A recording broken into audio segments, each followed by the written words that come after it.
Episode 11, Changing Season, Season 2.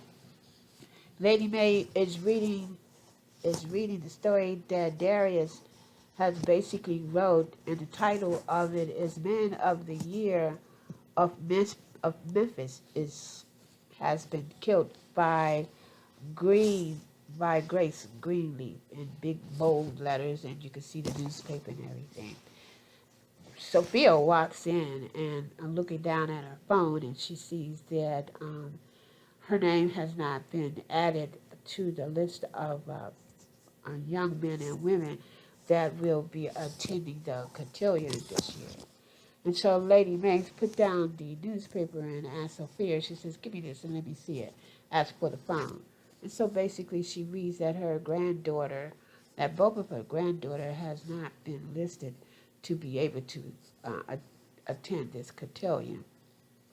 If any of you are from the South and if any of you know what a cotillion is like almost what they call a passage to a call of life for uh, young men and women going coming out of puberty and going into adulthood. And so Lady Mae sits and tells her granddaughter, she says, "Don't worry about it, Sophia. We will take care of it. We will see exactly what's going on. We will get to the bottom of this."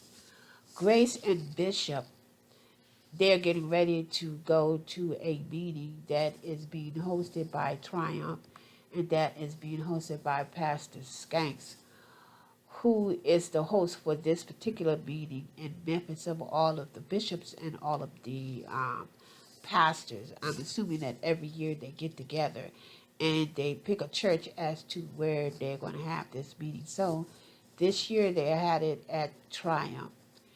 And so we know that Macy Skanks is basically coming in, but the bishop and a lot of and Grace and the pastors and stuff, basically waiting for him to come, but of course he's running late. So eventually he basically show up, but he shows up late. But when he shows up late, he comes in and he gets started like right away. He apologized for being late. So he introduces Jacob to, the pastors and the bishop. Jacob takes the opportunity to tell all of the bishops and the pastors that he is basically has started his church, and the title of his church is basically will be called the Real Church of Memphis. And while he's sitting there and telling the preachers and the pastors what the mission and the mission statement is, he tells them, he said the church is a no wall church, I guess no buildings or anything. And that basically one of the main reasons is that they're going to be feeding the homeless and making sure that the homeless have a place to stay. And so in the meantime, after Joseph finishes his introduction, Jacob has to finish his introduction about his church. He introduces Banksy Skanks, steps up to the podium. And when Banksy Skanks steps up to the podium, Banksy Skanks goes in and he tells a story about a young fellow. And he explained the reason why he was late is because one of the pastors was telling him the story of this young fellow who basically tried to commit suicide. And the reason why he tried to commit suicide, he tried to commit it by turning on carbon monoxide and sitting in a car. But basically, Banks go on and explain that they caught the young man in time enough to keep from him killing himself. And everybody was really into the story that Banks was telling. But the moment they found out the reason why this young fellow was basically trying to kill himself is because he was gay. And the church that he was with did not want to accept him being a homosexual person. And so you know that when it comes to churches, period, and when it comes to black churches, they have they are notorious. They have a history of neglecting and turning away gay men and women, queer women, from their church simply because that they are gay, that they are homosexuals. And to me, this is one reason a lot of gay people, a lot of queer people have stepped away from the church, even myself. I have basically stepped away from the churches because of some of their ideologies and what they deem, what they think church is. And so in the meantime, this diva, Miss Lady May, has walked into the office of Skanks Tasha's office. And she goes in on Tasha. And she tells Tasha, she says, I know that you have been at my husband. I know your husband been trying to get my family, my son, my husband, and now you coming after my grandkids, and basically I'm not having this. And so Tasha says, look, I had no idea exactly, uh, this had occurred. As a matter of fact, I was wondering why we didn't see, Sophia and Zora amongst the list of young men and women. And so Lady Day still wasn't really trying to hear what Tasha was telling her, because basically Tasha was telling her the true story, but she didn't really want to hear it. You know how Lady May gets. When she gets started, she don't know how to kind of like, cap it down and turn it off. So Lady May says, okay, look, you said you're not responsible for this, but I'm going to get to the bottom of all this. And when I do, I'm basically coming back for you. And when I come back for you, I'm coming back real strong. And so Tasha says, okay, well, you go ahead and do that. You go ahead and do what you got to do. But hey, you know that Tasha is like, she's kind of street kind of sort of. She's not really a thug, but in a way she is kind of a thug. And so Tasha said, you go ahead and do what you got to do. In the meantime, we know that Lady May, when it comes to technology and everything, she is not a savvy person. And so basically what happened is that she had a secretary to basically go through all of the emails and everything. And the secretary said, look, you have not closed any of your windows. You got all of these windows open up from 2 years ago. It's very difficult, but eventually they found the email that her and that Tasha had told Lady May that you did not send. And so Lady May said, okay, we found the email. Do me a favor. Give me 2 copies so I could go and show this and, get to the bottom of why my granddaughters are not going to be able to go to the cotillion. So we see that Lady May hops her little self back down to Tasha Skanks' office. And she, gives her and presents this, the letter. And she says, well, here's the letter. And I knew that I had sent the email and everything. And so, what you're saying is basically wrong. You're trying to pick a bone with my grandkids. And, you're trying to pick a bone. And she's like, I understand what you're saying, but wait a minute. Yes, you did send the email. I'm going to grant you that. I'm going to give you that. But check this out. You sent it. But you sent it to the wrong email address. Instead of you sending it to org, you sent it to .com. And so any of you all, and I'm sure probably a lot of you all know this, if you have a domain and you want to, buy a domain and you want to start your business with domains, basically that's what everybody's doing these days. When you buy your domains, you want to make sure that you buy both of the domains. You just don't want to buy one domain without doing the other. Because ORG is basically for organizations, which if you have a nonprofit organization, which a lot of the churches and a lot of the nonprofit people do, they use ORG for tax purposes, for tax exemptions and a bunch of other little things. And we come to find out that Lady Mae was not techie, so she sent it to, .com, which is a commercial website. And so after we find out that Lady Mae was the one who made that mistake, she still got nasty with Tasha.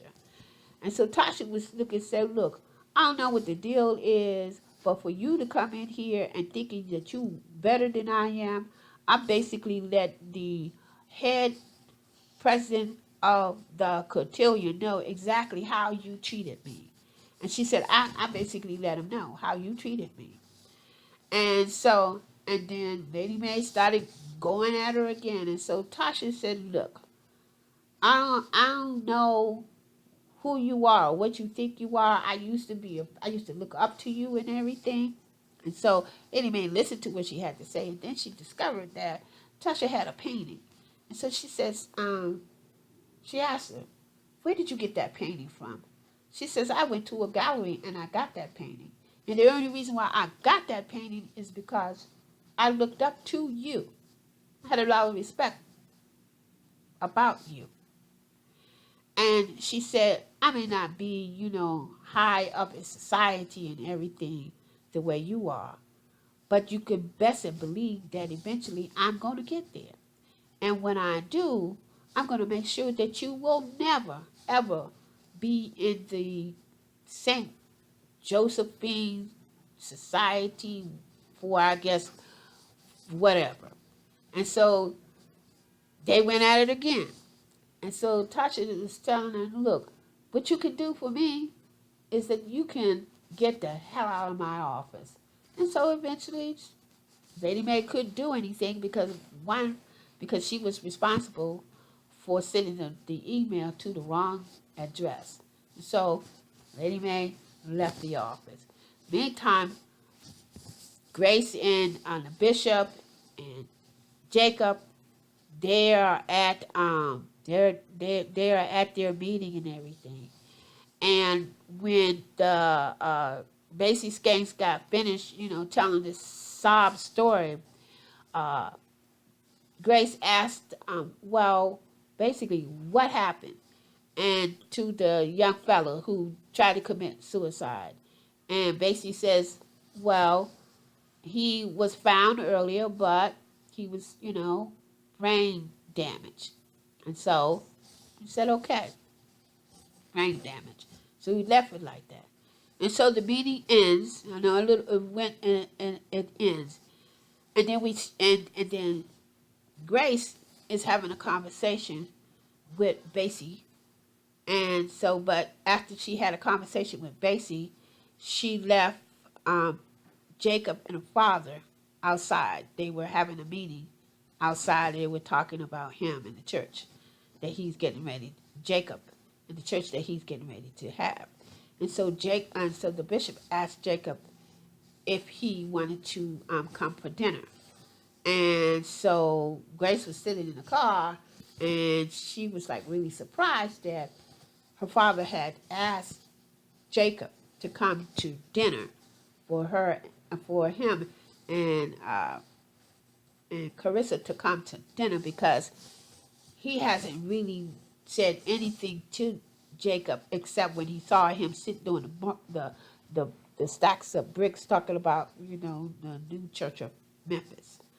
And so Jacob said, fine. And so we get to, when we see that, then we get to Zora. This little wench, Zora. This little wench is so fast, but the sad thing about it is that I like Zora. I like her tenacity. I like how she handles herself, but she has a weakness. And she is somewhat of a follower, but then she isn't. And then to the fact that she's still dealing with Isaiah and knowing the temper that Isaiah has.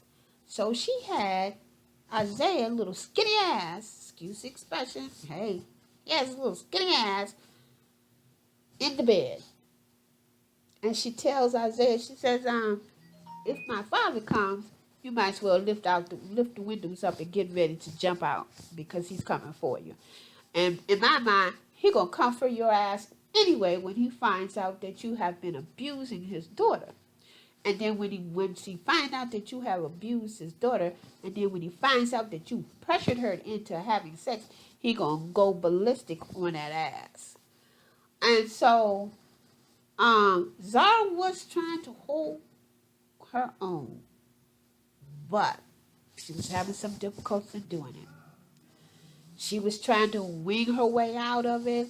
She was trying to come up with all kinds of excuses to the fact that she even asked Isaiah. She says, look, do you have anything? Do you have a coat? Do you have a condom? He says, basically, yeah, I got it. He says, and then she was still kind of sort of upset to the fact that she also would not be going to the cotillion. So she was like upset about that. And so he says, oh, well, you didn't want to go to no cotillion anyway, dressing up with all them little fancy, whatever he called them. She said, well, and somewhat, she said, yes, I did. I did want to go and everything. And so we find that she went on and she had sex with him, right? And so we go on and we see that Rrodhell. Now, Rrodhell, I'm going to say, you guys, Rrodhell is a very attractive woman. And any man, whether black or white, she's very attractive. And she's even attracted for women who's into women, So Rrodhell is sitting up on the bench, and sitting up on the table where the bishop is. And apparently what has happened is that she did the old-fashioned thing. She baked a cake. And the type of cake that she baked an upside-down cake. And she ain't baked the round kind of upside-down cake or the coconut and pineapple kind of cake. That, ugh, this oozing. She baked the pan kind of cake that you could cut into the squares, and each had an individual piece of cake on its own. And it had the pineapples on top and the cherries and everything on top. We see the bishop has either she cut the cake and gave it to him, or he cut the cake. But most likely, she cut that cake and gave it to him. He's sitting up there, she's sitting up there on the table while he's, eating the cake, right? Here comes Lady May, bursting into his office, and they both was like kind of shocked, and you could see she's just like, oh, hey, Lady May, I'd like to introduce you to Rrodhell. And Lady May's like saying to herself, who the hell is this wench? Who is she? Where you come from? And he says, this is Rrodhell. And she says, oh, nice to meet you, Rrodhell. She says, and then the bishop says, oh, by the way, Rrodhell baked the pineapple upside down cake is just like fabulous. And so Lady May looks and says, oh, she baked the pineapple upside down cake. You baked it? And then Rrodhell looks at her and says, yes, I did. But before Lady May came in, she was telling the bishop, she said, look, when I bake this cake, instead of me using canned pineapples and all this, she says I use fresh, young pineapples. I don't really like using old pineapples because they all droopy and everything. They don't really have life to it. I said to myself, look at this wench. She'd already told the bishop exactly what her intent and what her purpose was anyway. So it's not like the bishop doesn't really know. He's just going in for the ride. And so the bishop says, well, what's going on? She says, I need some assistance with Zora and Sophia, they did not make it in. And I need to talk to the president of the Society for St. Joseph. And so come to find out that Rrodhell knows the lady.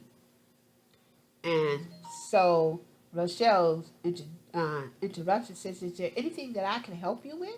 She says to Lady Day. Lady May, she says, no, we got it. Don't worry about it. She said, we got it. Don't worry about it.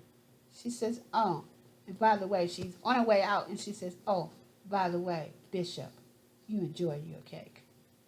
So she left. She left out. Now, gay people have always been very, very creative. We see Charity sitting at a piano trying to put her song together for, I can't think of this guy's name. We're trying to put this song together. It's going to come to me when I try to put the song together. For Darius. Is it Darius? Jabari. Okay, for Jabari. Sorry for the brain clog. For Jabari. And so her assistant, I guess within the music division, said, well, you said that ever since that Carlton was let go, that the choir has not been the same. And so Charity thought about what the lady said. And so basically she called Carlton. And so Carlton picks up the phone, says some kind of verse. Well, is this what I think it is? Is this Charity Greenleaf? And of course, he said, I haven't heard from you in quite some time since, I stepped away or they let me go from the church. And so we see that Charity and Carlton comes together. And Grace calls, in the meantime we go to Grace. Grace calls Bishop Skanks and set up a meeting with Bishop Skanks and tells him, she says that, I would like to have a meeting with you. Do you have time? And he says to her, I do now. And so we go on and we hear that Grace has been kind of smitten by the story that Basie Skanks had told about the young fellow who happened to be 16 and who just happened to be gay, and how the church has to come up with something and has to do better when it comes to homosexuality being allowed in the various churches, and that they need to, do better. And I will have to agree with you. They do need to do better. But my theory is that Basie Skanks is up to something. And then Grace is saying that him and her, when it comes to certain thinking, when it comes to being innovative, they basically are kind of on the same, on the same tone. But we know Basie Skanks is actually what the name is. He's a thug preacher. He's from the streets, and we know the rest of it. And so we see that they did have this meeting.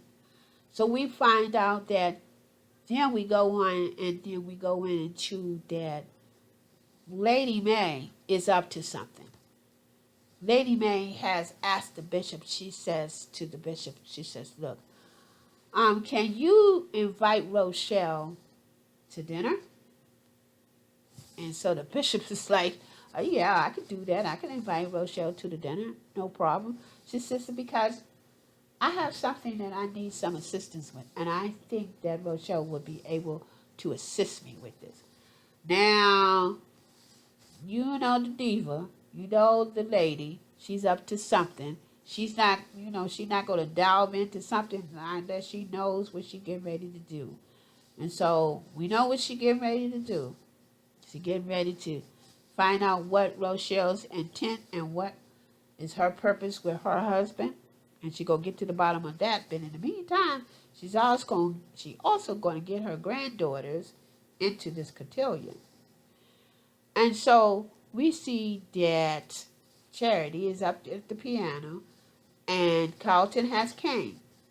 And Carlton, before Carlton would do anything, he basically read the riot act to um, Charity. And he basically should have read the riot act to her, because she should have stood up for her, for him, but she did not. She apologized and everything, and she told Carlton exactly what was going on, and she told him why she was going through what she was doing. She told him that I was busy getting a divorce, and yes, I was wrong by not letting you know. But then that's when Carlton says that's where your friends come in. Had you, kind of chilled with me, told me exactly what was going on, I would have been there. And she says, not only that, we were so busy trying to deal with Kevin and this gayness that I haven't even get a chance enough to warn my daughter. And so my daughter, she called her daughter, her twin daughter, the name, and then she was like, Carlton called the twin daughter's name out. But she was also surprised that Carlton remembered the name of her twin daughter. So, of course they hugged, and, were friends. If you have true friends should be able to let you know when you are making mistakes, and when that laundry gets dirty and everything, they should be able to tell you about yourself and should be able to move on with it. That's what true friendship is all about. And so they basically made up. And so we see that Rochelle, the bishop, Lady Day, who else? And Kerissa.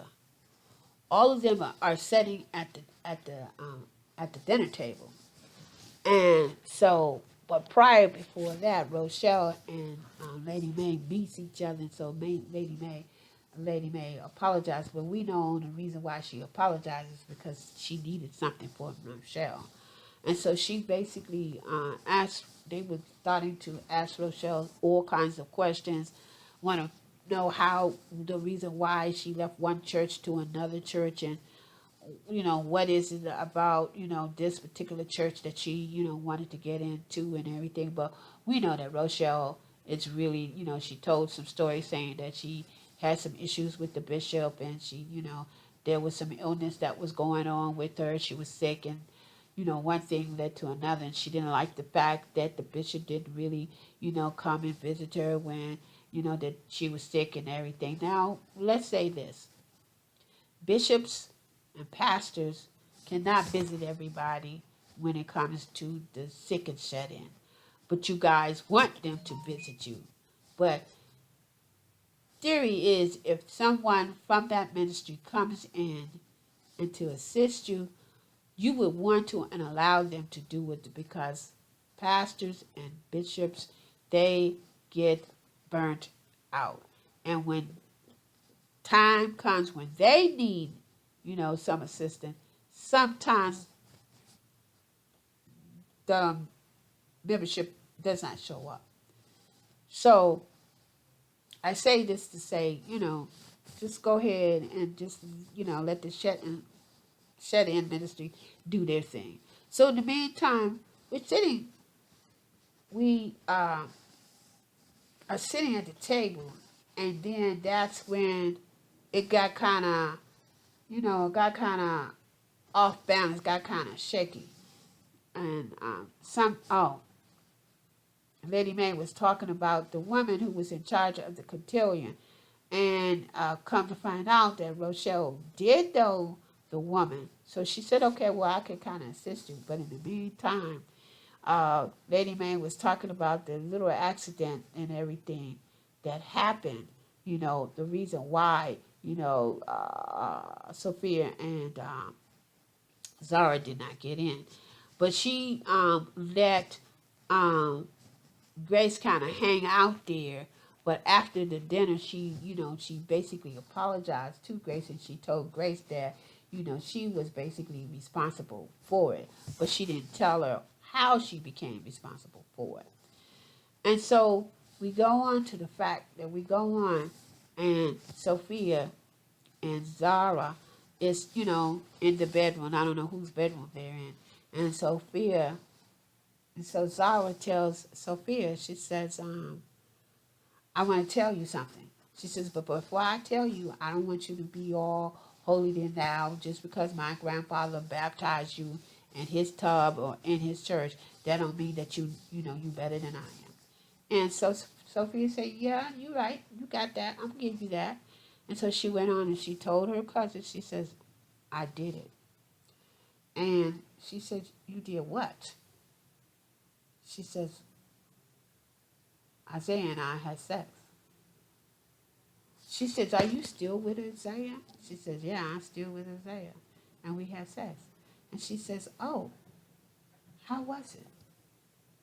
She says, how did it feel? And Zara says, it was okay, It was okay. It wasn't great. It felt kind of good, but it felt kind of strange. And I'm saying to myself, the reason why it felt kind of strange is because Isaiah is not the young fellow for you. And hopefully you will realize that you made a mistake. But the only way you're going to learn is that you've got to make mistakes. And so later on that evening, we see Sophia and her boyfriend having FaceTime. And so Sophia asks her boyfriend, she says, I have something to ask you. And the boyfriend says, what is it that you have to ask me? She says, have you ever done it? And he says, done what? Have you ever had sexual intercourse, have sex? He says, no, I haven't. And then he went on and he asked the same question. He says, have you been sexual active? And she says, no, I haven't. And so we go on and I'm saying to myself, oh, hell, Sophia, are you getting ready to be inquisitive? Are you getting ready to you want to have a sexual experience? But I don't think that Sophia is going to, step and do the same things, because it appears that Sophia is basically not a follower.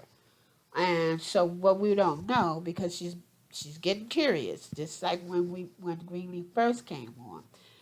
Zara was able to, convince her to take a puff off of the marijuana. I don't know if you guys remember that, to take a puff off of the marijuana, to kind of sort of get high, to kind of sort of step out, out of the box and do her. So Sophia, when it comes to her cousin, is kind of a follower, but in a way she isn't.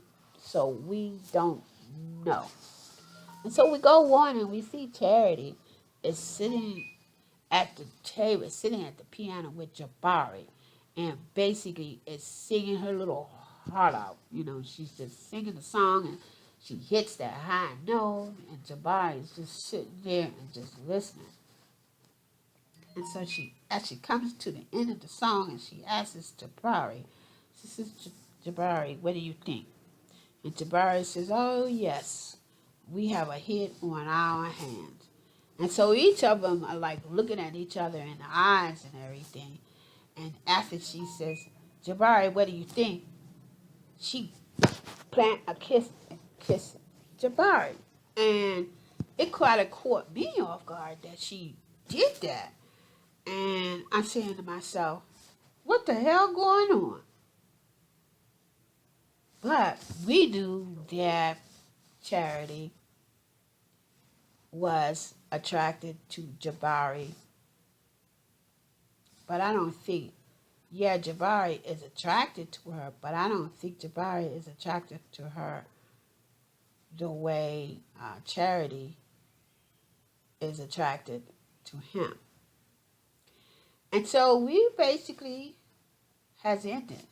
Now, let me give you some of my predictions. Let me give you some of what I think. I think that Jabari is not really attractive to Charity, but I think he is, but it's not the way that she think it is. I think that Jabari might be a bisexual man. I'm not quite sure.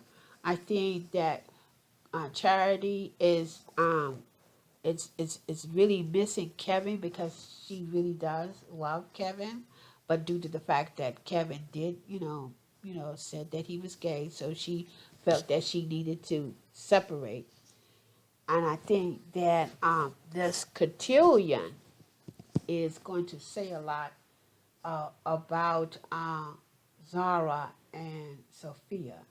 I believe they're gonna show us the difference between the two when they get ready to attend this cotillion, because we know we're gonna see a cotillion. Might as well get ready. We're gonna see a cotillion. We're gonna see the black upper lounge, people who have money, people who have some positions and certain governments. We're gonna see all that bullshit. Um, as far as Grace, I think Grace is kind of being kind of smitten. I'm not saying that she's gonna fall for him, but I think she's gonna fall for some of his jargon that he does, because he's good at the jargon. Now, Rochelle and Lady Mae, I think fire get ready. I think we're gonna see some fire. The young lady who's playing Rochelle, she's brilliant. I've seen her. She's with Destiny Child, and she can act. She's doing a very good job at it. And Jacob and Kerissa, they're going to collide. They're going to collide is because Kerissa wants Jacob to really decide what he's going to do as far as a career and as far as the church is concerned. Her concern is to making sure that Jacob is able to take care of his family. Um, I may have left some things out. I don't know. But in the meantime, this is all Cheryl. This is all things Cheryl doing the review recap of Changing Season. I'd like for you to click, subscribe, share, and hit the notification. Enjoy your weekend, and all things Cheryl shall see you next week.